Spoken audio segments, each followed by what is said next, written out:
ಮುಂದಿನ 4 ವಾರಗಳಲ್ಲಿ ರಾಜ್ಯದ ಹಲವೆಡೆ ಭಾರೀ ಮಳೆಯಾಗಲಿದೆ ಎಂದು ಹವಾಮಾನ ಇಲಾಖೆ ಮುನ್ಸೂಚನೆ ನೀಡಿರುವ ಹಿನ್ನೆಲೆಯಲ್ಲಿ ಅಗತ್ಯ ಮುನ್ನೆಚ್ಚರಿಕೆ ಕ್ರಮ ಕೈಗೊಳ್ಳುವಂತೆ ಮುಖ್ಯಮಂತ್ರಿ ಸಿದ್ದರಾಮಯ್ಯ ಅಧಿಕಾರಿಗಳಿಗೆ ಸೂಚಿಸಿದ್ದಾರೆ.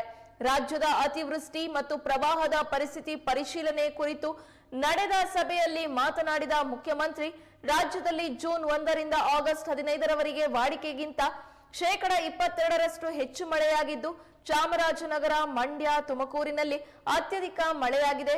13 ಜಿಲ್ಲೆಗಳಲ್ಲಿ ವಾಡಿಕೆಗಿಂತ ಹೆಚ್ಚು ಮಳೆಯಾಗಿದೆ. ಈ ಬಾರಿ ಇಡೀ ರಾಜ್ಯದಲ್ಲಿ ಉತ್ತಮ ಮಳೆಯಾಗಿದೆ. ರಾಜ್ಯಾದ್ಯಂತ 82 ಲಕ್ಷ ಹೆಕ್ಟೇರ್ ಗುರಿಗೆ ಎದುರಾಗಿ 70 ಲಕ್ಷ ಹೆಕ್ಟೇರ್ ಬಿತ್ತನೆ ಆಗಿದೆ. ಈ ಬಾರಿ ಗುರಿ ಮೀರಿ ಸಾಧನೆ ಆಗುವ ನಿರೀಕ್ಷೆ ಇದೆ ಎಂದರು. ಮಳೆ ಹೆಚ್ಚಾಗಿರುವ ಹಿನ್ನೆಲೆಯಲ್ಲಿ ವಿವಿಧ ಏತ ನೀರಾವರಿ ಯೋಜನೆಗಳಡಿ ಎಲ್ಲೆಲ್ಲಿ ಅವಕಾಶವಿದೆಯೋ ಅಲ್ಲೆಲ್ಲ ಕೆರೆಗಳಿಗೆ ನೀರು ತುಂಬಿಸಲು ಕ್ರಮ ಕೈಗೊಳ್ಳಬೇಕು. ಆ ಮೂಲಕ ಅಂತರ್ಜಲ ಮಟ್ಟ, ಕುಡಿಯುವ ನೀರಿನ ಸಮಸ್ಯೆ ಕಡಿಮೆಯಾಗಲಿದೆ. ರಾಜ್ಯದ ಜಲಾಶಯಗಳು ಒಟ್ಟು 89% ಭರ್ತಿಯಾಗಿವೆ.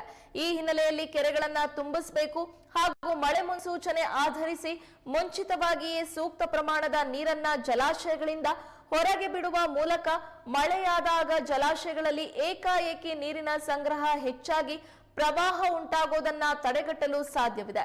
ಈ ಕುರಿತು ಸರ್ಕಾರದಲ್ಲಿ ಸಂಬಂಧಿಸಿದ ಎಲ್ಲಾ ಇಲಾಖೆಗಳ ನಡುವೆ ಸಮನ್ವಯ ಇರಬೇಕು ಎಂದು ಸೂಚಿಸಿದರು.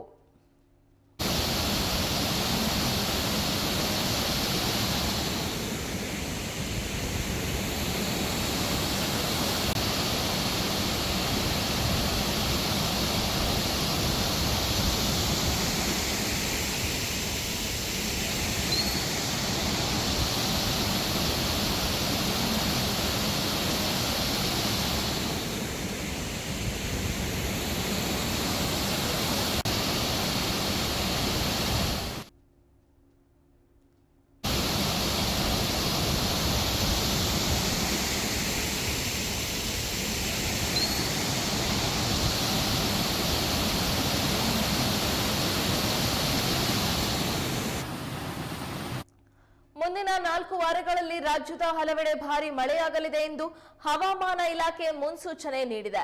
ಈ ಹಿನ್ನೆಲೆಯಲ್ಲಿ ಅಗತ್ಯ ಮುನ್ನೆಚ್ಚರಿಕೆ ಕ್ರಮ ಕೈಗೊಳ್ಳುವಂತೆ ಮುಖ್ಯಮಂತ್ರಿ ಸಿದ್ದರಾಮಯ್ಯ ಅಧಿಕಾರಿಗಳಿಗೆ ಸೂಚಿಸಿದ್ದಾರೆ.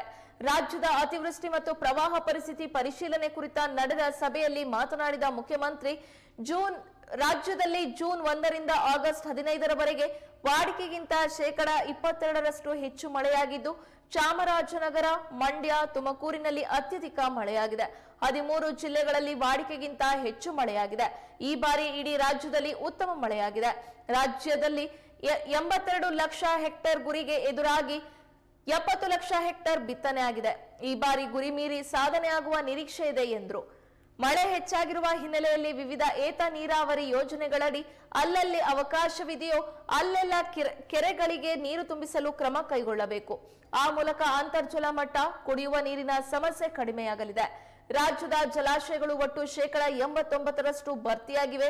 ಈ ಹಿನ್ನೆಲೆಯಲ್ಲಿ ಕೆರೆಗಳನ್ನ ತುಂಬಿಸಬೇಕು ಹಾಗೂ ಮಳೆಯ ಮುನ್ಸೂಚನೆ ಆಧರಿಸಿ ಮುಂಚಿತವಾಗಿಯೇ ಸೂಕ್ತ ಪ್ರಮಾಣದ ನೀರನ್ನ ಜಲಾಶಯಗಳಿಂದ ಹೊರಗೆ ಬಿಡುವ ಮೂಲಕ ಮಳೆಯಾದಾಗ ಜಲಾಶಯಗಳಲ್ಲಿ ಏಕಾಏಕಿ ನೀರಿನ ಸಂಗ್ರಹ ಹೆಚ್ಚಾಗಿ ಪ್ರವಾಹ ಉಂಟಾಗುವುದನ್ನು ತಡೆಗಟ್ಟಲು ಸಾಧ್ಯವಿದೆ. ಈ ಕುರಿತು ಸರ್ಕಾರದಲ್ಲಿ ಸಂಬಂಧಿಸಿದ ಎಲ್ಲಾ ಇಲಾಖೆಗಳ ನಡುವೆ ಸಮನ್ವಯ ಇರಬೇಕು ಎಂದು ಸಿಎಂ ಸಿದ್ದರಾಮಯ್ಯ ಸೂಚಿಸಿದ್ದಾರೆ.